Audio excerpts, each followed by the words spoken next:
ಕಾರ್ಯಕ್ರಮದಲ್ಲಿ ಸಾಮಾನ್ಯ ಕಾಯಿಲೆಗಳು ಈ ವಿಷಯದ ಕುರಿತು ಡಾಕ್ಟರ್ ಸುರೇಶ್ ನೆಗಳಗುಳಿ ಅವರೊಂದಿಗೆ ಸೂರ್ಯನಾರಾಯಣ ಭಟ್ PS ಅವರು ನಡೆಸುವ ಸಂದರ್ಶನವನ್ನು ಕೇಳೋಣ. ಈಗ ನಮ್ಮ ಜೊತೆ ಇದ್ದಾರೆ ಡಾಕ್ಟರ್ ಸುರೇಶ್ ನೆಗಳಗುಳಿ ಅವರು ಕಣಚೂರು ಆಯುರ್ವೇದ ಮೆಡಿಕಲ್ ಕಾಲೇಜಿನ ಸೀನಿಯರ್ ಅಡ್ವೈಸರ್ ಆಗಿ ಇದ್ದಾರೆ. ಜೊತೆಗೆ ಮಂಗಳ ಆಸ್ಪತ್ರೆಯಲ್ಲಿ ಮೂಲವ್ಯಾಧಿ ತಜ್ಞರಾಗಿ ಕೂಡ ಹಲವಾರು ವರ್ಷಗಳಿಂದ ಕೆಲಸ ಮಾಡ್ತಾ ಇದ್ದಾರೆ. ಮುಖ್ಯವಾಗಿ ಇವತ್ತು ಅವರ ಜೊತೆ ನಾವು ಇತ್ತೀಚೆಗೆ ಸಾಮಾನ್ಯ ಅಂತ ಹೇಳ್ತಾ ಇರುವಂತಹ ಕೆಲವು ಕಾಯಿಲೆಗಳು ಮತ್ತು ಅದಕ್ಕೆ ಆಯುರ್ವೇದದಲ್ಲಿ ಯಾವ ರೀತಿಯ ಪರಿಹಾರ ಇದೆ ಅನ್ನೋದನ್ನ ಕೇಳಿ ತಿಳಿಯೋಣ. ನಮಸ್ಕಾರ ಡಾಕ್ಟರ್. ನಮಸ್ಕಾರ ಡಾಕ್ಟರ್, ಈಗ ಬ್ಲಡ್ ಪ್ರೆಷರು, ಶುಗರು ಇದೆರಡು ಕೂಡ ಇತ್ತೀಚಿನ ದಿನಗಳಲ್ಲಿ ಸಾಮಾನ್ಯ ಕಾಯಿಲೆಗಳು ಅಂತ ನಾವು ಹೇಳಬಹುದು ಅಂತ ಅನ್ನಿಸ್ತದೆ. ಈ ಎರಡು ಕಾಯಿಲೆಗಳಿಗೆ ಮುಖ್ಯವಾಗಿ ಕಾರಣ ಮತ್ತೆ ಹೇಗೆ ಇದು ಬರ್ತದೆ ಅಂತ? ಪ್ರೆಷರ್ ಅಂದ್ರೆ ಒತ್ತಡ. ಹಾಗಾದ್ರೆ ಬ್ಲಡ್ ಪ್ರೆಷರ್, ರಕ್ತದಲ್ಲಿ ಒತ್ತಡ. ಒಬ್ಬ ಮನುಷ್ಯನಿಗೆ ತನ್ನ ದೇಹದ ಅಂಗಾಂಗಗಳು ಬೇಕಾದ ಹಾಗೆ ಕೆಲಸ ಮಾಡದೆ ಇದ್ದು ಅಧಿಕವಾದಂತಹ ಕಾರ್ಯಗಳಿಂದ ಕೂಡಿ ತನಗೆ ಬೇಕಾದ ರೀತಿಯಲ್ಲಿ ಆ ಸಂತೃಪ್ತಿ ಅಥವಾ ಸಂತೋಷವನ್ನು ಪಡೆಯದಂತಹ ಸಂದರ್ಭ ಬಂದಾಗ ಆತನಿಗೆ ಆರೋಗ್ಯ ಚೆನ್ನಾಗಿ ಉಳಿಯುವುದಿಲ್ಲ. ಹಾಗಾಗಿಯೇ ರಕ್ತದೊತ್ತಡ ಹೆಚ್ಚಾಗಬೇಕಾದ್ರೆ ಒಂದು ಮಾನಸಿಕವಾದ ಒತ್ತಡ ಹೆಚ್ಚಾಗಬೇಕು, ಅಂದ್ರೆ ಸ್ಟ್ರೆಸ್.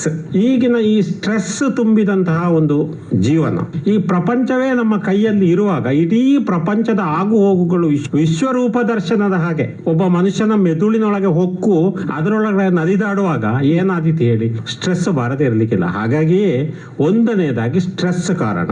ತನ್ನ ಆಹಾರ, ವಿಹಾರ, ವಿಚಾರ, ನಿದ್ರೆ ಇತ್ಯಾದಿಗಳು ಸರಿಯಾಗಿ ಇಲ್ಲದೆ ಇದ್ದಾಗ. ಈಗಿನ ನೋಡಿ, ಈ IT BT ಇತ್ಯಾದಿ ನಾವು ಹೇಳ್ತೇವೆ, 12 ಗಂಟೆಗೆ ಕೆಲಸ, 3 ಗಂಟೆಗೆ ರಾತ್ರಿಗೆ ಕೆಲಸ, ಇಲ್ಲಿಂದ ನಾಳೆ ಬೆಂಗಳೂರಲ್ಲಿ ಇರಬೇಕು, ನಾಡ್ತಾ ಹೈದರಾಬಾದಲ್ಲಿ ಇರಬೇಕು, ಮತ್ತೆ ಡೆಲ್ಲಿಗೆ ಹೋಗಿ ಫ್ಲೈಟಲ್ಲಿ ಮಂಗಳೂರಿಗೆ ಬರಬೇಕು. ಈ ರೀತಿಯ ತಿರುಗಾಟಗಳಿಂದ ಕೂಡಿದಂತಹ ಜೀವನ. ಯಾವುದು ಸಣ್ಣ ಪ್ರಮಾಣವೇ ಇರಲಿ, ದೊಡ್ಡ ಪ್ರಮಾಣವೇ ಇರಲಿ. ಒಂದು. ಎರಡನೇದಾಗಿ ಆಹಾರಗಳಲ್ಲಿ ಈಗ ಎಲ್ಲಿ ಕಲಬೆರಕೆ ಇಲ್ಲದ ಆಹಾರ ಇದೆ ಹೇಳಿ? ಹಾಗೆ ತುಂಬಾ ದಿವಸ ಆಹಾರಗಳನ್ನು ಫ್ರಿಡ್ಜ್ ಇತ್ಯಾದಿಗಳಲ್ಲಿ ಇಟ್ಟು ತಿನ್ನುವಂತ ಒಂದು ಪರಿಪಾಠ. ಇವತ್ತು ಚಟ್ನಿ ಮಾಡಿದ್ರೆ 1 ವಾರಕ್ಕೆ ಮತ್ತೆ ದೋಸೆಗೆ ಚಟ್ನಿ ಗಡಿಲಿಕ್ಕಿಲ್ಲ. ಆ ರೀತಿಯ ಒಂದು ವಿದ್ಯಮಾನ ಅದು ತೊಂದರೆ ಕೊಡ್ತದ.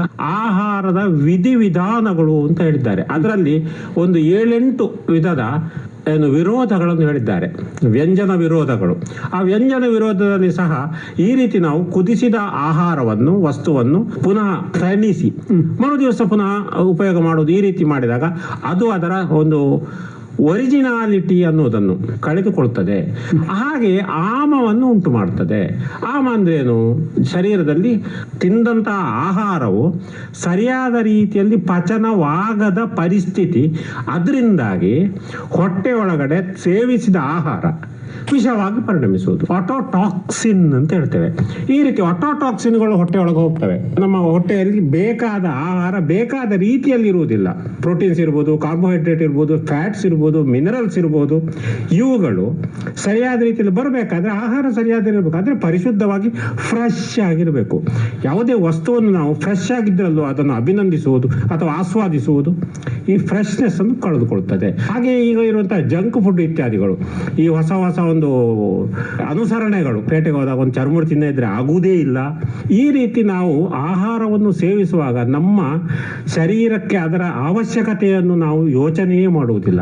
ಶಾರೀರಿಕವಾದಂತಹ ಕ್ರಿಯೆಗಳನ್ನು, ಫಿಸಿಯಾಲಜಿ ಅನ್ನುವಂಥದ್ದನ್ನು ಆಲ್ಟರ್ ಮಾಡ್ತದೆ, ಹದಗೆಡಿಸುತ್ತದೆ. ಆವಾಗ ರಕ್ತ ಸಂಚಾರಗಳಿರ್ಬೋದು, ನರದ ಒಂದು ಸಂವೇದನೆಗಳಿರ್ಬೋದು, ಬೇರೆ ಬೇರೆ ನಮ್ಮ ಈ ಶರೀರದೊಳಗಡೆ ಇರುವಂತಹ ಮೆಷಿನ್ಗಳಿವೆ. ಶ್ವಸನಾಂಗ ವ್ಯೂಹ ಇರ್ಬೋದು, ಜೀರ್ಣಾಂಗ ವ್ಯೂಹ ಇರ್ಬೋದು, ರಕ್ತ ವಹನಾಂಗ ವ್ಯೂಹ ಇರ್ಬೋದು, ಅಥವಾ ಮೂತ್ರ ಜನಕಾಂಗ ಇರ್ಬೋದು, ಎಲ್ಲ ಒಂದೊಂದು ವ್ಯೂಹಗಳು. ಆ ವ್ಯೂಹಗಳ ಕಾರ್ಯಕ್ಷಮತೆ ಹಾಳಾಗ್ತದೆ.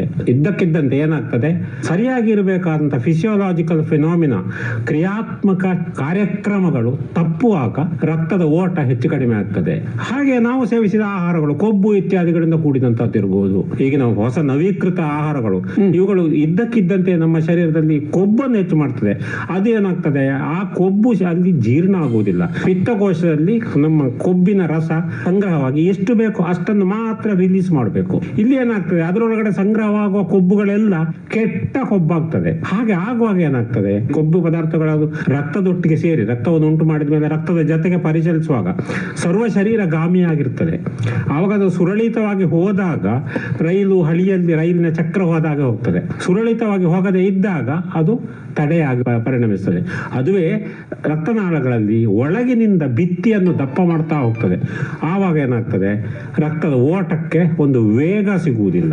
ಈ ವೇಗ ಸಿಗದೇ ಇದ್ದಾಗ ಬೇಕಾದ ರೀತಿಯಲ್ಲಿ ಬೇಕಾದ ಭಾಗಕ್ಕೆ ರಕ್ತದ ಪೂರೈಕೆ ಆಗುವುದಿಲ್ಲ, ಆಗ ಬ್ಲಡ್ ಪ್ರೆಷರ್ ಬರ್ತದೆ. ಹಾಗಾಗಿಯೇ ಈ ಬ್ಲಡ್ ಪ್ರೆಷರ್ ಇತ್ತೀಚೆಗೆ ಯಾಕೆ ಜಾಸ್ತಿ ಅಂದ್ರೆ ಒಂದೇ ಒಂದು ವಿಷಯ, ಬದಲಾದ ಜೀವನ ಕ್ರಮಗಳು. ನಮ್ಮ ಹಿಂದಿನ ಆಯುರ್ವೇದ ಶಾಸ್ತ್ರದಲ್ಲಿ ಹೇಳಿದ ಪ್ರಕಾರದ ದಿನಚರ್ಯಗಳಿರ್ಬೋದು, ಋತುಚರ್ಯಗಳಿರ್ಬೋದು, ಆಹಾರಚರ್ಯಗಳಿರ್ಬೋದು, ಇವುಗಳು ಅದೇ ರೀತಿಯಲ್ಲಿ ಇದ್ದಾಗ ಏನೂ ಆಗುವುದಿಲ್ಲ.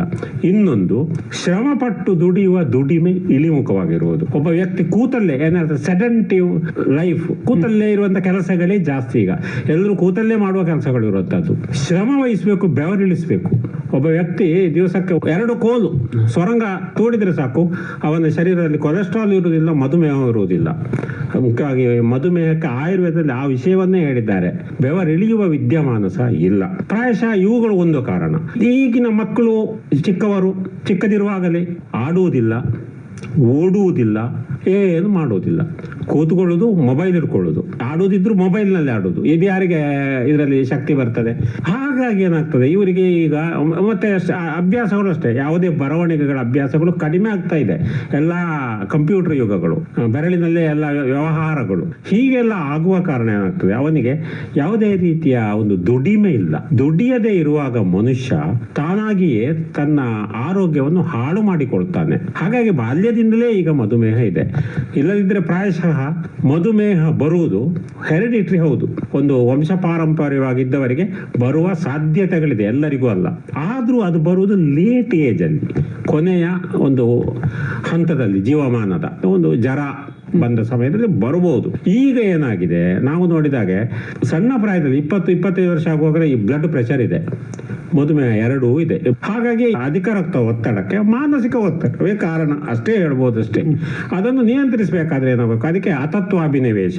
ತನ್ನ ಮನುಷ್ಯ ತಾನು ಧ್ಯಾನ ಮಾಡಬೇಕು, ತನ್ನ ಮನುಷ್ಯ ಒಂದು ಯೋಚನೆ ಮಾಡಬೇಕು, ತನ್ನ ಮನುಷ್ಯ ಸಂಸ್ಕಾರವನ್ನು ಹೊಂದಿರಬೇಕು. ಸಂಸ್ಕಾರ ಸರಿಯಾಗಿದ್ದಾಗ ಎಲ್ಲ ವಿಚಾರಗಳು ಸರಿ ಇರಬಹುದು ಅಂತ ಹೇಳ್ಬಹುದು ಅಂತ ಅನ್ನಿಸ್ತಾ ಇದೆ ನನಗೆ. ಒಂದು ಮಧುಮೇಹ, ಮತ್ತೊಂದು ಬ್ಲಡ್ ಪ್ರೆಷರ್ ಅಥವಾ ರಕ್ತದೊತ್ತಡ, ಈ ಎರಡು ಒಂದಕ್ಕೊಂದು ಸಂಬಂಧ ಇರುವಂತದ್ದು. ತುಂಬಾ ಸಂಬಂಧ ಇದೆ. ಒಬ್ಬ ವ್ಯಕ್ತಿಗೆ ರಕ್ತದಲ್ಲಿ ಏರುಪೇರಾಗಿ ರಕ್ತದ ಒತ್ತಡ ಆರಂಭವಾದಾಗ ಅವನ ಶರೀರದ ಈ ಏನು ಕ್ರಿಯೆಗಳು ಸರಿಯಾದ ರೀತಿಯಲ್ಲಿ ಆಗುವುದಿಲ್ಲ. ಆವಾಗ ಏನಾಗ್ತದೆ, ಸೇವಿಸಿದ ಆಹಾರದಲ್ಲಿ ಇರುವಂತಹ ಬೇರೆ ಬೇರೆ ಅಂಶಗಳು ಪಾಲಾಗಿ ಹೋಗಬೇಕಾಗ್ತದೆ. ನಾವು ಸೇವಿಸಿದ ಸಕ್ಕರೆ ಅಬ್ಸಾರ್ಬ್ ಆಗಿ ಅದು ಶರೀರ ತಗೊಳ್ಬೇಕು. ಇದು ತಗೊಳ್ಳಿಕ್ಕೆ ಆಗದೆ ಅದು ಮೂತ್ರಜನಕಾಂಗಕ್ಕೆ ಹೋಗಿ ಅಲ್ಲಿ ಮೂತ್ರದಲ್ಲಿ ನೇರ ಹೊರಗೆ ಚೆಲ್ಲಲ್ಪಡ್ತದೆ. ಹಾಗೆ ಆಗ್ಲಿಕ್ಕೆ ಈ ರಕ್ತದೊತ್ತಡ ಇದ್ದವರಿಗೆ ಈ ರೀತಿಯ ತೊಂದರೆಗಳು ಇರ್ಬೋದು. ಅದೇ ರೀತಿಯಲ್ಲಿ ಪೋರ್ಟಲ್ ಹೈಪರ್ ಟೆನ್ಷನ್ ಅಂತ ಬರ್ಬೋದು, ಯಕೃತ್ತಿನಿಂದ ಹೃದಯಕ್ಕೆ ಹೋಗುವ ದಾರಿ ಬ್ಲಾಕ್ ಆಗೋದು. ಅಂತ ಸಂದರ್ಭಗಳಲ್ಲಿ ಸಹ ಮಧುಮೇಹ ಬರುವ ಸಾಧ್ಯತೆಗಳು ತುಂಬಾ ಹತ್ತಿರ ಇದೆ ರಕ್ತದ ಒತ್ತಡ ಇದ್ದವರಿಗೆ. ಹಾಗೆಂತೇಳಿ ಮಧುಮೇಹ ಇದ್ದವರಿಗೆಲ್ಲ ರಕ್ತದ ಒತ್ತಡ ಇದೆ ಅಂದ್ರೆ ಇರಬೇಕು ಅಂತ ಇಲ್ಲ. ರಕ್ತದೊತ್ತಡ ಇಲ್ಲದ ಸಂದರ್ಭಗಳು ಎಷ್ಟು ಇರಬಹುದು. ಮಧುಮೇಹಕ್ಕೆ ಆ ಪೆಥಾಲಜಿ ಬೇರೆ ಇದೆ, ರಕ್ತದೊತ್ತಡಕ್ಕೆ ಪೆಥಾಲಜಿ ಬೇರೆ ಇದೆ. ಆದ್ರೆ ಕೊನೆಗೆ ಅವೆರಡು ಸೇರುವ ಜಾಗ ಒಂದೇ ಆಗಿರ್ತದೆ. ಹಾಗಾಗಿ ಏನಾಗ್ತದೆ, ಒಬ್ಬ ವ್ಯಕ್ತಿಗೆ ಮಧುಮೇಹ ಬಂದ್ರೆ ಆ ಮಧುಮೇಹದಿಂದಾಗಿ ಅವನಿಗೆ ಶರೀರದಲ್ಲಿ ತನ್ನ ಕ್ರಿಯಾತ್ಮಕತೆಗಳು ಸರಿಯಾದ ರೀತಿಯಲ್ಲಿ ನಡೆಸಲು ಆಗದ ಪರಿಸ್ಥಿತಿ ಪ್ರಾಕೃತಿಕವಾಗಿಯೇ ಆಗ್ತದೆ. ಅವನಿಗೆ ವಿಕೃತಿ ಅದು. ಅವನು ಅದನ್ನು ಸರಿಯಾಗಿ ಮಾಡಿಕೊಳ್ಳದಿದ್ರೆ, ಅದು ಆಹಾರಗಳಿಂದ ಇರ್ಬೋದು, ವಿಹಾರಗಳಿಂದ ಇರ್ಬೋದು, ನಾನೀಗ ಹೇಳಿದಾಗ ಪಥ್ಯ ಇತ್ಯಾದಿಗಳಿಂದ, ಅಥವಾ ವಿಚಾರಗಳಿಂದ ಇರ್ಬೋದು, ತುಂಬಾ ಯೋಚನೆ ಮಾಡೋದು, ಬೇಸರಗೊಳ್ಳುವುದು, ಕೋಪಗೊಳ್ಳುವುದು ಇತ್ಯಾದಿಗಳು ಇಲ್ಲದೆ ಇದ್ದಾಗಿರ್ಬೋದು. ಹಾಗೆ ಇರುವಂತಹ ಪರಿಸ್ಥಿತಿ ಎಲ್ಲಿ ಹದಗೆಡ್ತದೆ ಆವಾಗೆಲ್ಲ ಅವನಿಗೆ ಅದು ಜಂಪ್ ಹೊಡಿತದೆ, ಎಲ್ಲಿಗೆ, ಬ್ಲಡ್ ಪ್ರೆಷರ್ಗೆ. ಹಾಗಾಗಿ ಇವೆಲ್ಲ ಅವಿನಾಭಾವ ಸಂಬಂಧಗಳಿವೆ. ಆಶ್ರಯ ಭಾವಗಳು, ಒಂದು ಆಶ್ರಯ ಅಂದ್ರೆ ಅದು ಇನ್ನೊಂದು ಆಶ್ಚರ್ಯ ಅಂತೇಳಿ ಹಾಗೆ ಆಗುವಂತಹ ಒಂದು ವಿದ್ಯಮಾನಗಳು ಸರ್ವೇ ಸಾಮಾನ್ಯ ಅಂತ ಹೇಳ್ಬಹುದು. ಅದರಲ್ಲಿ ಒಂದು ಮಧುಮೇಹದಲ್ಲಿ ವಿಶೇಷವಾಗಿ ನಾವು ಕಫ ಪ್ರಧಾನವನ್ನು ತೆಗೆದುಕೊಂಡ್ರೆ ರಕ್ತದೊತ್ತಡದಲ್ಲಿ ವಾತ ಪ್ರಧಾನ. ಹಾಗೆ ಏನಾಗ್ತದೆ, ವಾತ ಕಫಗಳು, ಪಿತ್ತ, ಇವೆರಡು ಪಿತ್ತದ ಒಂದು ಮೂಲಗಳು. ವಾತ ಪಿತ್ತ ಕಫಗಳಲ್ಲಿ ಪಿತ್ತದ ಪ್ರಾಧಾನ್ಯತೆ ಇರುವಂತಹದ್ದು ರಕ್ತ. ಈ ರಕ್ತವು ವಾತ ಕಫಗಳಿಂದ ದೂಷಿತವಾದಾಗ ಬ್ಲಡ್ ಪ್ರೆಷರ್ ಬರ್ಬೋದು, ಮಧುಮೇಹವು ಬರ್ಬೋದು. ಈ ರೀತಿಯಲ್ಲಿ ಹೇಳ್ಬೋದು ನಾವು. ಹಾಗಾಗಿ ಅದು ಒಂದಕ್ಕೊಂದು ಅವಿನಾಭಾವ ಸಂಬಂಧ, ಒಟ್ಟಿಗೆ ಇರ್ತಾರೆ ಅಂತ ಹೇಳ್ಬೋದು. ಈಗ ಈ ಬ್ಲಡ್ ಪ್ರೆಷರ್ ಅನ್ನ ಕಡಿಮೆ ಮಾಡಬೇಕಿದ್ರೆ ನೀವು ಮನಸ್ಸನ್ನ ಸ್ಥಿಮಿತ ಇಡಬೇಕು ಅಂತ ಹೇಳಿದ್ರೆ, ಬಂದ ಮೇಲೆ ನಾವು ಔಷಧಿ ತಗೊಳ್ಳೋದಿದ್ರೆ ಆಯುರ್ವೇದದಲ್ಲಿ ಇದಕ್ಕೆ ಔಷಧಿಗಳಿದ್ದಾವ? ಮಧುಮೇಹ ಅನ್ನುವಂಥದ್ದು ರೋಗದ ಪ್ರಕಾರದಲ್ಲಿ ಯಾಪ್ಯ ಅಂತ ಹೇಳುವ ಒಂದು ಪ್ರಕಾರ. ಸರ್ವೇ ಸಾಮಾನ್ಯವಾದ ರೋಗಗಳನ್ನೇನು ಸಾಧ್ಯ ರೋಗಗಳು ಅಂತ ಕರಿತೇವೆ. ಅಷ್ಟು ಸುಲಭದಲ್ಲಿ ಗುಣ ಆಗದವುಗಳನ್ನು ಅಸಾಧ್ಯ ರೋಗಗಳು ಅಂತ ಕರಿತೇವೆ. ಪ್ರಧಾನವಾಗಿ ಎರಡು ವಿಭಾಗ, ಸಾಧ್ಯ ಮತ್ತು ಅಸಾಧ್ಯ. ಸಾಧ್ಯದಲ್ಲಿ ಪುನಃ ಹೆಚ್ಚು ಕೆಲಸ ಇಲ್ಲ, ಒಂದು ಸ್ವಲ್ಪ ಒಂದು 2 ದಿವಸ ಬಿಸಿ ನೀರು ತಕ್ಕ ಶೀತ ಹೋಗ್ತದೆ ಅಂತ ಇದ್ರೆ ಸುಲಭ ಸಾಧ್ಯ. ಇಲ್ಲ ಅದಕ್ಕೆ ಒಂದು ಸ್ವಲ್ಪ ಔಷಧಿ ಮಾಡಬೇಕಾಗ್ತದೆ, 4 ದಿವಸ ನೀವು ಬೇರೆ ಗುಳಿಗೆ ಇತ್ಯಾದಿಗಳು ಬೇಕಾಗ್ತದೆ ಅಂತ ಹೇಳಿದ್ರೆ ಕಷ್ಟ ಸಾಧ್ಯ. ಅಥವಾ ಬೇರೆ ಕಾಯಿಲೆಗಳು ಒಟ್ಟಿಗೆ ಅದು ಸೇರಿಕೊಂಡಿರುವಾಗ ಬಂದ್ರೆ, ಒಂದು ಜ್ವರ ಇರ್ಬೋದು, ಜ್ವರದೊಟ್ಟಿಗೆ ಒಂದು ಬೊಕ್ಕೆ ಉಂಟು ಕಾಲಿನಲ್ಲಿ, ಗುರ, ಹಾಗೇನಾಯ್ತು ಕಷ್ಟ ಸಾಧ್ಯ. ಔಷಧಿ ಚಿಕಿತ್ಸೆ ಇಲ್ಲದೆ ಹೋಗುವುದಿಲ್ಲ ಅಂತ ಒಂದು ವಿಧಾನ. ಆದ್ರೆ ಇನ್ನು ಒಂದು ಅಸಾಧ್ಯ ರೋಗಗಳು, ಗುಣ ಆಗುವುದಿಲ್ಲ. ಕೆಲವೊಂದು ಕಾಯಿಲೆಗಳನ್ನು ನೀವು ಗುಣ ಆದ ಹಾಗೆ ಮಾಡಬಹುದು. ಮನೆ ಮಾಡು ಬೀಳ್ತಾ ಉಂಟು, ಗೋಡೆ ಜರಿದಿದೆ, ಆವಾಗ ನಾವೆಂತ ಮಾಡ್ತೇವೆ, ಸಪೋರ್ಟ್ ತೂಣ ಕೊಡ್ತೇವೆ.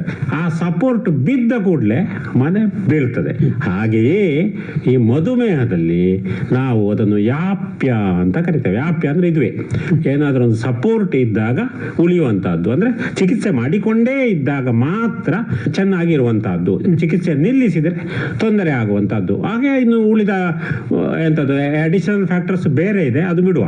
ಅದು ಅವನು ಆಹಾರ ವಿಹಾರ ಇತ್ಯಾದಿಗಳು ಸರಿಯಾಗಿ ಮಾಡದಿದ್ರೆ ಹಾಗೆ ಅದೆಲ್ಲ ಇದಕ್ಕೆ ಬಂತು. ಚಿಕಿತ್ಸೆಯ ಪ್ರಕಾರಗಳವೆಲ್ಲ ಅಂತ ಹೇಳುವಂತಹ ವಿಧಿ ಪ್ರಕಾರದಲ್ಲಿ ಇದು ಬರ್ತದೆ. ಇನ್ನೊಂದು ಅನುಪಕ್ರಮ ಅಂತ ನಾನು ಆಗ ಹೇಳಿದೆ. ಅನುಪಕ್ರಮ ಅಂದ್ರೆ ಉಪಕ್ರಮವೇ ಇಲ್ಲ, ನೀವು ಕಂಬ ಕೊಟ್ಟರೂ ನಿಲ್ಲುವುದಿಲ್ಲ ಅಂತದ್ದು. ಅದು ಅರ್ಬುದ ರೋಗ ಅನುಪಕ್ರಮವೇ, ಉಪಕ್ರಮ ಇಲ್ಲ, ಯಾಪ್ಯ. ಹಾಗಾಗಿ ಇದಕ್ಕೇನು ಚಿಕಿತ್ಸೆಯನ್ನು ನಾವು 2-3 ವಿಧಾನಗಳಲ್ಲಿ ಮಾಡಬೇಕು. ಒಂದು ನಮ್ಮ ಪದ್ಧತಿಗಳು, ಆಹಾರ ಪದ್ಧತಿಗಳು. ಈ ನಮ್ಮ ದೇಹದಲ್ಲಿ ಈಗ ವ್ಯತ್ಯಾಸವಾಗುವ ದೋಷಗಳು, ವಾತಪಿತ್ತ ಕಫಗಳನ್ನು ಸಮತೋಲನದಲ್ಲಿ ಇಡಲು ಅನುಕೂಲವಾಗುವಂತಹ ಉಕ್ತ ಹೇಳಿದ ಆಹಾರ ವಿಹಾರ ಪದ್ಧತಿಗಳು, ಇವುಗಳು ಒಂದು ರೀತಿಯ ಚಿಕಿತ್ಸೆ. ಇದಲ್ಲದೆ ಕೆಲವೊಂದು ಔಷಧಿಗಳಿದೆ. ಮಧುಮೇಹ ಆಹಾರ ಯೋಗಗಳು ಅಂತೇಳಿ, ಅದು ಕಷಾಯದ ಫಾರ್ಮಲ್ಲಿ ಇವೆ, ಅದು ಮಾತ್ರೆಯ ಫಾರ್ಮಲ್ಲಿ ಇದೆ, ಅದು ಚೂರ್ಣದ ಫಾರ್ಮಲ್ಲಿ ಇದೆ, ಅದು ಸ್ವರಸದ ಫಾರ್ಮಲ್ಲಿ ಇದೆ. ಈ ರೀತಿಯಲ್ಲಿ ಬೇರೆ ಬೇರೆ ರೀತಿಯ ಫಾರ್ಮಲ್ಲಿರುವ ಔಷಧಿಗಳನ್ನು ಯಾವಾಗಲೂ ನಾವು ಸೇವಿಸ್ತಾ ಇರುವಂತಹದ್ದು. ಮತ್ತು ಆಹಾರದಲ್ಲಿ ಸಕ್ಕರೆ ಹೆಚ್ಚಾಗದೆ ಇರುವಂತಹ ಆಹಾರಗಳನ್ನೇ ಸೇವಿಸುವುದು. ಜೊತೆಗೆ ವ್ಯಾಯಾಮ, ಧ್ಯಾನ, ಮುಖ್ಯವಾಗಿ ಪ್ರಾಣಾಯಾಮ ಮಾಡುವುದರಿಂದ ಮಧುಮೇಹ ಇಳಿಮುಖವಾದುದು ಸಿದ್ಧ ಆಗಿದೆ. ಮೇಯ್ನಾಗಿ ಪ್ರಾಣಾಯಾಮ ಮಾಡ್ತಾ ಇದ್ದಾಗ BP ಕಡಿಮೆ ಆಗ್ತದೆ, ಶುಗರ್ ಕಡಿಮೆ ಆಗ್ತದೆ. ಮಧುಮೇಹ ಹರ ಯೋಗಗಳು ಇವೆ.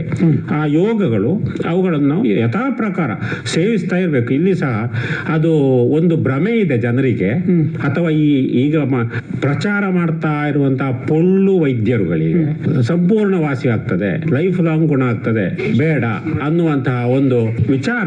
ಅದನ್ನು ಮೊದಲು ತಲೆಯಿಂದ ಹೊರಗೆ ಹಾಕಬೇಕು. ಆ ಔಷಧಿಗಳು ತೆಕ್ಕೊಳ್ತಾ ಇರಬೇಕು. ಹಾಗೆ ತೆಕ್ಕೊಳ್ತಾ ಇದ್ದಾಗ ಅದು ತನ್ನ ಶರೀರವನ್ನು ಹಾಳು ಮಾಡುವುದಿಲ್ಲ. ಈ ಮಧುಮೇಹದ ಒಂದು ನಿಯಂತ್ರಣದಲ್ಲಿ ಇರ್ತದೆ ಅಂತ ರೋಗ, ನಿಯಂತ್ರಣದಲ್ಲಿ ಇದೆ, ಇನ್ನು ಬರ್ಲಿಕ್ಕಿಲ್ಲ ಅಂತ ಹೇಳುವಂಥದ್ದು. ಯಾಕೆಂದ್ರೆ ಇದೊಂದು ಯಂತ್ರದ ಕಾಯಿಲೆ. ಪ್ಯಾಂಕ್ರಿಯಾಸ್ ಅನ್ನುವಂಥ ಅಗ್ನ್ಯಾಶಯದಲ್ಲಿ ಉಂಟಾಗುವ ಹೆಚ್ಚು ಕಡಿಮೆಯಿಂದ ಈ ಮಧುಮೇಹ ಅನ್ನುವಂಥ ರೋಗ ಬರುವ ಕಾರಣ ನಾವು ಅದಕ್ಕೆ ಏನು ಮಾಡಬೇಕು, ಆಹಾರ ಔಷಧಿಗಳನ್ನು ಸೇವಿಸ್ತಾನೆ ಇರಬೇಕು. ಖಂಡಿತವಾಗಿಯೂ ಔಷಧಿ ಇಲ್ಲದೆ ಯಾವುದೇ ಸಿಸ್ಟಮ್ ಆಗಿರಲಿ ಮಧುಮೇಹವು ಕಂಪ್ಲೀಟ್ ಹೋಯಿತು ಅಂತ ಆಗುವುದಿಲ್ಲ, ನಿಯಂತ್ರಣ ಬರ್ಬೋದು. ಆ ಔಷಧಿ ಇದೆ, ಅದು ಸ್ವಲ್ಪ ಸೇಫು ಇದೆ, ಯಾವುದೇ ರೀತಿ ಇತರ ಉಪದ್ರವವನ್ನು ಕೊಡದೆ. ಎಷ್ಟು ಔಷಧಿಗಳು ಏನಾಗ್ತದೆ, ಒಂದು ವಿಷಯಕ್ಕೆ ಕೊಟ್ಟಾಗ ಇನ್ನೊಂದು ವಿಷಯವನ್ನು ಹಾಳು ಮಾಡ್ತದೆ. ಕಿಡ್ನಿಗೆ ಉಪದ್ರ ಕೊಡೋದಿರ್ಬೋದು, ಲಿವರಿಗೆ ಉಪದ್ರ ಕೊಡೋದಿರ್ಬೋದು, ಮೆದುಳಿಗೆ ಉಪದ್ರ ಕೊಡೋದಿರ್ಬೋದು, ಒಬೆಸಿಟಿ ಮಾಡುವಂಥದ್ದು ಇರ್ಬೋದು, ಅಥವಾ ಕಾರ್ಶ್ಯ ಉಂಟು ಮಾಡೋದು ಅಂಥದ್ದು. ಸ್ವಲ್ಪ ಆಯುರ್ವೇದದ ಔಷಧಿಗಳಲ್ಲಿ ಆ ರೀತಿಯ ಸೈಡ್ ಎಫೆಕ್ಟ್ಗಳು ಕಡಿಮೆ. ಆದರೆ ಖಂಡಿತವಾಗಿ ಕೇವಲ ಆಯುರ್ವೇದ ಔಷಧಿಯಲ್ಲಿಯೇ ನಿಯಂತ್ರಣದಲ್ಲಿ, ಅಂಡರ್ಲೈನ್ ಮಾಡಿ, ನಿಯಂತ್ರಣದಲ್ಲಿ ಇಟ್ಕೊಳ್ಬಹುದು, ಮಾಡಬಹುದು, ತೊಂದರೆ ಇಲ್ಲ. ಸಕ್ಕರೆ ಅಂದ್ರೆ ಯಾವುದನ್ನೆಲ್ಲ ತಿನ್ನಬಾರ್ದು? ಡಾಕ್ಟರ್ ಸಕ್ಕರೆ ತಿನ್ನಬಾರದು ಅಂತ ಹೇಳಿದ್ದಾರೆ ಅಂತ ಹೇಳ್ತಾರೆ, ಸಕ್ಕರೆ ಬಿಡ್ತಾರೆ. ಹಾಗೆಂತೇಳಿ ಪೂರಿ ಬಾಜಿ ಮಾಡಿದ್ದಾರೆ ಅಂತ ತಿಳ್ಕೊಳ್ಳಿ, ಸರಿ ಆಲೂಗಡ್ಡೆ ಬಾಜಿ ತಿಂತಾರೆ, ಒಳ್ಳೆ ಹಲಸಿನ ಹಣ್ಣು ಸಿಕ್ಕಿದೆ, ಸಾರಿ ಹಲಸಿನ ನೋಡಿದ್ದಾರೆ, ಬೆಲ್ಲ ತಿಂತಾರೆ. ಸಕ್ಕರೆ ಆಗಬಾರದು, ಬೆಲ್ಲ ಆದಿ ಆದೀತು ಅಂತೇಳಿ ಒಂದು ಕಲ್ಪನೆ ಇದೆ, ಅದು ಆಗುವುದಿಲ್ಲ. ಇಲ್ಲಿ ಏನು ಅಂದ್ರೆ ಯಾವೆಲ್ಲ ವಸ್ತುಗಳು ಶರೀರಕ್ಕೆ ಹೋದ ನಂತರ ಸಕ್ಕರೆಯಾಗಿ ಮಾರ್ಪಾಟಾಗುತ್ತವೆ, ಆ ಪಿಷ್ಟಗಳೆಲ್ಲ ಸಕ್ಕರೆಯಾಗಿ ಮಾರ್ಪಾಟಾಗ್ತವೆ. ನಾವು ಪಿಷ್ಟ ಪದಾರ್ಥಗಳೇ ನಮ್ಮ ಆಹಾರದಲ್ಲಿ ಹೆಚ್ಚಾಗಿ ಇರುವಂತಹದ್ದು. ಕಾರ್ಬೋಹೈಡ್ರೇಟ್ ಇರುವಂತಹ ಆಹಾರಗಳು ಬಲ್ಕ್ ದೊಡ್ಡ ಪ್ರಮಾಣದಲ್ಲಿ ಹೊಟ್ಟೆಗೆ ಹೋಗಬೇಕು. ಇದು ಕ್ರಮ. ನಮ್ಮ ಶರೀರಕ್ಕೆ ಅದು ಹೋಗಿ ಜೀರ್ಣ ಆಗಿ ಅದು ಮತ್ತೆ ಕನ್ವರ್ಟ್ ಆಗಿ ಅದರ ಸಾರಾಂಶಗಳು ರಕ್ತಕ್ಕೆ ಸೇರಿ ರಕ್ತ ಆಗೋದು, ಹೀಗೆಲ್ಲ ಹೋಗ್ತದೆ ಥಿಯರಿ. ಹಾಗಾಗಿಯೇ ಈ ಗಡ್ಡೆ ಗೆಣಸುಗಳು ಅಷ್ಟಾಗಿ ಉತ್ತಮ ಅಲ್ಲ. ಗಡ್ಡೆ ಗೆಣಸುಗಳಲ್ಲಿ ಹೈಯೆಸ್ಟ್ ತುಂಬಾ ಪ್ರಮಾಣದಲ್ಲಿ ಸಕ್ಕರೆ ಉಂಟು ಮಾಡುವಂತಹ ಒಂದು ಅಂಶಗಳು ಇವೆ. ಹಾಗೆಯೇ ಅನ್ನ, ರೈಸ್ ಸಹ ಅಷ್ಟು ಉತ್ತಮ ಅಲ್ಲ. ಅದರ ಬದಲಿಗೆ ಮೊಳಕೆ ಧಾನ್ಯಗಳು, ಹೆಸರು, ಕಡ್ಲೆ, ಕುಡು ಅಥವಾ ಹುರುಳಿ, ಈ ರೀತಿಯ ಧಾನ್ಯಗಳು ಮತ್ತು ತರಕಾರಿಗಳು, ಮಣ್ಣಿನ ಅಡಿಯಲ್ಲಿ ಇರುವ ತರಕಾರಿ ಅಲ್ಲ, ಮಣ್ಣಿನ ಮೇಲೆ ಇರುವ ತರಕಾರಿ, ಹಸಿರು ತರಕಾರಿಗಳು, ಹಸಿರು ಸೊಪ್ಪುಗಳು, ಇವುಗಳು ಹೆಚ್ಚು ಪರಿಣಾಮಶಾಲಿಯಾಗಿ ನಮಗೆ ಶರೀರಕ್ಕೆ ಕೆಲಸ ಮಾಡ್ತವೆ ಅಂತ ಹೇಳ್ಬೋದು. ಹಾಗಾಗಿ ನಾವು ಏನ್ ತಗೊಳ್ಬಾರ್ದು, ಹಾಗಾದ್ರೆ ಹೆಚ್ಚು ಅನ್ನ ಊಟ ಮಾಡಬಾರದು. ರೈಸ್ ಕಂಪ್ಲೀಟ್ ಬಿಟ್ರೆ ಇನ್ನೂ ಉತ್ತಮವೇ. ಒಂದೊಮ್ಮೆಗೆ ಅನ್ನವನ್ನು ಇಡೀ ಬಿಡ್ಲಿಕ್ಕಾಗದ್ರೆ ಸಣ್ಣ ಪ್ರಮಾಣದಲ್ಲಿ ಅನ್ನ ತೆಕ್ಕೊಂಡು ದೊಡ್ಡ ಪ್ರಮಾಣದಲ್ಲಿ ಅದಕ್ಕೆ ತರಕಾರಿ ಹಾಕ್ಬೇಕು. ಸಲಾಡ್ ಅಂತ ನಾವೇನು ಕರಿತೇವೆ, ಆ ಸಲಾಡ್ ಮಿಶ್ರಿತವಾದಂತಹದ್ದು, ಸಜ್ಜಿಗೆ, ಬೇರೆ ತರಕಾರಿಗಳು, ಇವುಗಳನ್ನೆಲ್ಲ ಹಾಕಿ ಮಿಕ್ಸ್ ಮಾಡಿ ಆ ರೀತಿಯ ಆಹಾರಗಳು. ಹಾಗೆಯೇ ಕಡಿ ಜೋಳ, ಗೋಧಿಯ ಕಡಿ ಜೋಳ ಸಹ ಪರವಾಗಿಲ್ಲ, ಸ್ವಲ್ಪ ಸಕ್ಕರೆ ಇದೆ ಅದರಲ್ಲಿ, ಆದರೆ ಇದರಷ್ಟಿಲ್ಲ. ಅದು ಜೀರ್ಣ ಆಗುವ ಸಕ್ಕರೆ ಇರುವಂತಹದ್ದು, ಕರಗುವ ಸಕ್ಕರೆ ಇದೆ, ಅದು ಶರೀರದಲ್ಲಿ ಇದಾಗ್ತದೆ, ಅಸಿಮಿಲೇಷನ್ ಆಗಿ ಹೋಗ್ತದೆ ಅಂತ ಲೆಕ್ಕ ಉಳಿದದಕ್ಕಿಂತ. ಆ ರೀತಿಯ ಧಾನ್ಯಗಳು ಅಂತೂ ನನ್ನ ದೃಷ್ಟಿಯಲ್ಲಿ ಸೊಪ್ಪು ತರಕಾರಿಗಳು, ಮೊಳಕೆ ಧಾನ್ಯಗಳನ್ನು ಹೆಚ್ಚು ಭರಪೂರವಾಗಿ ಸೇವಿಸಿದಾಗ ಪ್ರಾಯಶಃ ಆಹಾರದಿಂದಾಗಿ ಉಲ್ಬಣವಾಗುವ ಈ ಮಧುಮೇಹ ಅಂತ ಏನಿದೆ ಅದನ್ನು ಸಾಕಷ್ಟು ಕಂಟ್ರೋಲ್ನಲ್ಲಿ ಇಡಬಹುದು. ಆಹಾರ ಅನ್ನುವಂಥದ್ದು ಒಂದು. ಆಮೇಲೆ ಈ ಮಧುಮೇಹ ಇದ್ದವರಿಗೆ ಬೇರೆ ಕಾಯಿಲೆಗಳು ಬರುವಂತಹ ಅವಕಾಶಗಳು ಜಾಸ್ತಿ ಇದ್ದವ? ಮಧುಮೇಹ ಇದ್ದವರಿಗೆ ಬೇರೆ ಕಾಯಿಲೆ ಮಧುಮೇಹದಿಂದಾಗಿ ಬರುವುದಿಲ್ಲ, ವಿಶೇಷವಾಗಿ ಬರುವುದಿಲ್ಲ. ಬೇರೆ ಕಾಯಿಲೆ ಬಂದರೆ ಏನಾಗಬಹುದು ಅಂತ ಹೇಳುವುದನ್ನಾದ್ರೂ ನಾವು ವಿಮರ್ಶೆ ಮಾಡಬಹುದು. ಮಧುಮೇಹದಿಂದ ಅಂತ ಒಂದು ಬೇರೆ ಕಾಯಿಲೆ ಅಂತ ಬಂದ್ರೆ ಒಂದು ಸ್ವಲ್ಪ ನ್ಯೂರೈಟಿಸ್ ಬರ್ತದೆ. ಮುಖ್ಯವಾಗಿ ಮಧುಮೇಹದಿಂದ ಬರುವ ಒಂದು ಗಂಭೀರವಾದ ತೊಂದರೆ ಅಂದ್ರೆ ಪೆರಿಫೆರಲ್ ನ್ಯೂರೈಟಿಸ್ ಅಂದ್ರೆ ಕೈ ಕಾಲು ಮೆದುಳಿನ ನರನಾಡಿಗಳು ತನ್ನ ಕಾರ್ಯದಲ್ಲಿ ಅಸ್ತವ್ಯಸ್ತತೆಯನ್ನು ಹೊಂದುವಂಥದ್ದು. ಹಾಗೆ ನೆನಪು ಶಕ್ತಿ ಇಳಿಮುಖವಾಗುವುದು. ಕಾರಣಗಳು ನರಮಂಡಲ. ಈ ಮಧುಮೇಹವು ನರಮಂಡಲದ ಮೇಲೆ ನೇರವಾದ ಪರಿಣಾಮವನ್ನು ಬೀರ್ತದೆ. ಕಣ್ಣಿನ ತೊಂದರೆ, ದೃಷ್ಟಿಯಲ್ಲಿ ಒಳಗಿನಿಂದಲೇ ರಿಪೇರಿ ಮಾಡಲಿಕ್ಕೆ ಆಗದ ಪರಿಸ್ಥಿತಿ ಬರುವಂತದ್ದು. ಮೂಗಿಗೆ ಸಂಬಂಧಪಟ್ಟಾಗ ಸ್ವಲ್ಪ ವ್ಯತ್ಯಾಸಗಳು, ಸ್ಮೆಲ್ ಇತ್ಯಾದಿಗಳಲ್ಲಿ ಅಂತದ್ದೆಲ್ಲ ಅಂದ್ರೆ ಇಂದ್ರಿಯಗಳು, ಆಯಾಯ ಇಂದ್ರಿಯಗಳು ಏನೇನು ಕೆಲಸವನ್ನು ಮಾಡಬೇಕೋ ಅದು ಮಾಡುವ ಕೆಲಸವನ್ನು ಮಾಡಿದಾಗ ತನ್ಮಾತ್ರ ನೋಡು. ಇನ್ನೊಂದು ಏನಂದ್ರೆ ಮಧುಮೇಹದಲ್ಲಿ ನಾವು ನೋಡಬಹುದಾದ ತೊಂದರೆ, ಬಹಳ ಜಾಗ್ರತೆ ಬೇಕು. ಮಧುಮೇಹ ಇರುವ ವ್ಯಕ್ತಿ ಬರಿಗಾಲಲ್ಲಿ ನಡಿಬಾರದು. ಬರಿಗಾಲಲ್ಲಿ ನಡೆದ್ರೆ ಅವನಿಗೆ ಒಂದು ಸಣ್ಣ ಮುಳ್ಳು ಚುಚ್ಚಿದ್ರೆ ಸಾಕು, ಅದು ಗೊತ್ತೇ ಆಗದಾಗ ಒಳಗಿನಿಂದ ಟೊಳ್ಳು ಬಿದ್ದು ಅಲ್ಲಿ ಅದು ಹುಣ್ಣಾಗಿ ಮಾರ್ಪಟ್ಟು ಡಯಾಬಿಟಿಕ್ ಅಲ್ಸರ್ ಅಂತ ಆಗಬಹುದು. ಯಾವುದೇ ಸಣ್ಣ ಸ್ಕ್ರಾಚ್ ಬಿದ್ದರೂ ಸಹ ಮಧುಮೇಹ ಕಾಯಿದವರಿಗೆ ಅತ್ಯಂತ ಗಂಭೀರವಾದ ತೊಂದರೆಯಾಗಿ ಕೈಕಾಲುಗಳನ್ನು ಕಳೆದುಕೊಳ್ಳುವಂತಹ ವಿದ್ಯಮಾನ ಬರಬಹುದು. ಹೀಲಿಂಗ್ ಫ್ಯಾಕ್ಟರ್ಸ್ ಕಡಿಮೆ ಆಗಲಿಕ್ಕೆ ಕಾರಣ ಏನು? ಅಲ್ಲಿ ರಕ್ತದ ಸಂಚಾರದಲ್ಲಿ ಇಳಿಮುಖ. ರಕ್ತದ ಸಂಚಾರಕ್ಕೆ ಇಳಿಮುಖಕ್ಕೆ ಕಾರಣ ಏನು? ಕೈಕಾಲುಗಳಲ್ಲಿ ಹೋಗಬೇಕಾದ ರಕ್ತನಾಳ ಸಪುರಾಗಿರ್ತದೆ. ಹಾಗ ಏನಾಗ್ತದೆ, ಅಲ್ಲಿ ಶರೀರಕ್ಕೆ ಬೇಕಾದ ಪೋಷಣೆಗಳು ಸಿಗುವುದಿಲ್ಲ. ಆಟೋಮೆಟಿಕ್ ಆಗಿ ಆತನಿಗೆ ಸಣ್ಣ ಕಾಯಿಲೆ ಸಹ ಬಹಳ ಗಂಭೀರವಾದ ಕಾಯಿಲೆಯಾಗಿ ಪರಿಣಮಿಸಬಹುದು. ಇನ್ನೊಂದು ಬೇರೆ ಕಾಯಿಲೆಗಳು ಏನಾದರೂ ಶುಗರ್ ಇದ್ದವರಿಗೆ ಬಂದ್ರೆ ಬಹಳ ಕಷ್ಟ ಆಗ್ತದೆ ಗುಣ ಆಗಲಿಕ್ಕೆ. ಎಷ್ಟೋ ಸಂದರ್ಭಗಳಲ್ಲಿ ಎರಡೆರಡು ಔಷಧಿಗಳನ್ನು ಮಧುಮೇಹವನ್ನು ಕಂಟ್ರೋಲ್ ಮಾಡಿಯೇ ಎಲ್ಲ ಇತರ ಕಾಯಿಲೆಗೆ ಔಷಧಿಯನ್ನು ಕೊಡದೆ ಆ ಕಾಯಿಲೆಯನ್ನು ಗುಣ ಮಾಡಲಿಕ್ಕೆ ಆಗುವುದಿಲ್ಲ. ಹಾಗಾಗಿ ಇದಕ್ಕೆ ಇನ್ನೊಂದು ಹೆಸರಿದೆ, ರೋಗ ರಾಜ ಅಂತ ಹೇಳಿ. ಮಧುಮೇಹವನ್ನು ಆಯುರ್ವೇದದಲ್ಲಿ ರೋಗರಾಜ ಅಂತ ಕರೆದಿದ್ದಾರೆ. ಈಗ ಅದೇ ರೀತಿ ಆಹಾರ ಅಥವಾ ಬೇರೆ ಕಾಯಿಲೆಗಳು ಬಂದ್ರೆ ತೊಂದರೆ ಬ್ಲಡ್ ಪ್ರೆಷರ್ ಇರುವವರಿಗೂ ಆಗ್ತದೋ ಹೇಗೆ? ಬ್ಲಡ್ ಪ್ರೆಷರ್ ಇದ್ದವರಿಗೆ ಇನ್ನು ಹೆಚ್ಚಿನ ತೊಂದರೆ ಅಂತ ಹೇಳ್ಬಹುದು. ಸ್ಥಿಮಿತ ಕಳೆದುಕೊಳ್ಳುವಂತಹ ಪರಿಸ್ಥಿತಿ ಬರ್ತದೆ. ಬ್ಲಡ್ ಪ್ರೆಷರ್ ಎರಡಿದೆ, ಅದನ್ನು ಬೇಕಾದ್ರೆ ನಾನು ಹೇಳಿಬಿಡ್ತೇನೆ. ಒಂದು ಹೆಚ್ಚಾದ ಬ್ಲಡ್ ಪ್ರೆಷರ್, ಇನ್ನೊಂದು ಇಳಿಮುಖವಾದ ಬ್ಲಡ್ ಪ್ರೆಷರ್. ಇಳಿಮುಖವಾದ ಬ್ಲಡ್ ಪ್ರೆಷರ್ಗೆ ನಾವು ಲೋ ಬ್ಲಡ್ ಪ್ರೆಷರ್ ಅಂತ ಕರೀತೇವೆ. ಅದು ಸಹ ಮಾರಿಯದು. ಲೋ ಬ್ಲಡ್ ಪ್ರೆಷರ್ ಬಂದ್ರೆ ಆತನನ್ನು ಕೋಮಕ್ಕೆ ಹೋಗಬಹುದು. ನಿಯಮಿತವಾದ ಪ್ರಮಾಣಕ್ಕಿಂತ ಈಗ 120/80 ಅಂತ ಇಟ್ಟುಕೊಳ್ಳೋ ನಾರ್ಮಲ್. ಅವನಿಗೆ 40 ಅಥವಾ 60ಕ್ಕೆ ಇಳಿದ್ರೆ ಅದು ಅತ್ಯಂತ ದುಸ್ತರವಾದ ಪರಿಸ್ಥಿತಿ. ಅಂತೂ ರಕ್ತದೊತ್ತಡ ಇದ್ದಂತ ವ್ಯಕ್ತಿಗೆ ತಲೆಗೆ ಸಂಬಂಧಪಟ್ಟ ಕಾಯಿಲೆಗಳು ಹೆಚ್ಚಾಗಿ ಬರ್ತವೆ. ಒಂದು ಗಿಡ್ಡಿನೆಸ್, ತಲೆ ತಿರುಗುವಂತಹದ್ದು, ಭ್ರಮರೋಗ ಅಂತ ನಾವು ಕರಿತೇವೆ. ಹಾಗೆಯೇ ಆತನಿಗೆ ನಾವು ಕಂಟ್ರೋಲ್ ಮಾಡ್ಲಿಕ್ಕೆ ಆಗದಂತ ತಲೆ ಶೂಲೆ, ಹೆಡ್ಡೇಕ್, ಅದಕ್ಕೆ